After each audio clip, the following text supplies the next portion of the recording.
Hi to all అండి. అందరికీ శంకర జయంతి శుభాకాంక్షలు అండి. శంకరులు హైందవ ధర్మ పునరుద్ధానానికి పునాదులు వేసిన ఆది గురువు.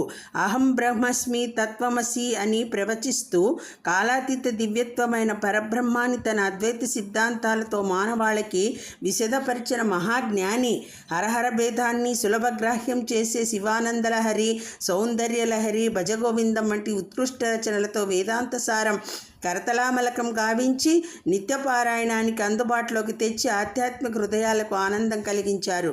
మనిషి చూస్తున్న ప్రపంచం కార్యకారణ పర్యవసనాల మధ్య సాగే ఒక మహానాటకమని గుర్తించిన మహామేధావి శంకరులు. ఆయన ప్రతిపాదించిన అద్వైతవాదానికి మూలసూత్రమైన కర్మ సిద్ధాంతం చెప్పేది ఈ కార్యకారణాలనే.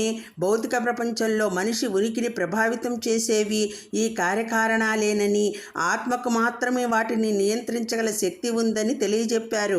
కార్యకారణాల ప్రభావం సన్నగిల్లాలంటే నువ్వెవరో నువ్వు ముందు తెలుసుకోవాలన్నారు. సకల చరాచర జగత్తు ఒకే ఒక ఆత్మతత్వం నుంచి ఉద్భవించిందని, జీవాత్మ పరమాత్మలన్నీ ఒకటేనని, ద్వైతానికి తావే లేదని ఆయన నిర్ద్వంద్వంగా చెప్పారు. ఆ సిద్ధాంతం సారమే ఆయన మన ముందుంచిన మాయావాదం. జగత్తును సృష్టించిందే దేవుడని, ఆయన ఒక్కడే మనుషుల కర్మలన్నీ నిర్దేశించి కర్మఫలాలు నిర్ణయిస్తాడని నిర్దిష్టమైన వాదనలతో నిరూపించారు. ఆయన తార్కిక జ్ఞానం తిరుగులేనిది. తెలిసిన దాని నుంచి తెలియని ఆ బ్రహ్మాన్ని చేరుకునే శరణాగతుడు కాగల అత్యుత్తమ అవస్థకు మనిషిని చేర్చేలా ఆయన వాదనలుంటాయి. Okay, thank you all. Video నచ్చితే లైక్ చేయండి. శంకర పాదపద్మాలకి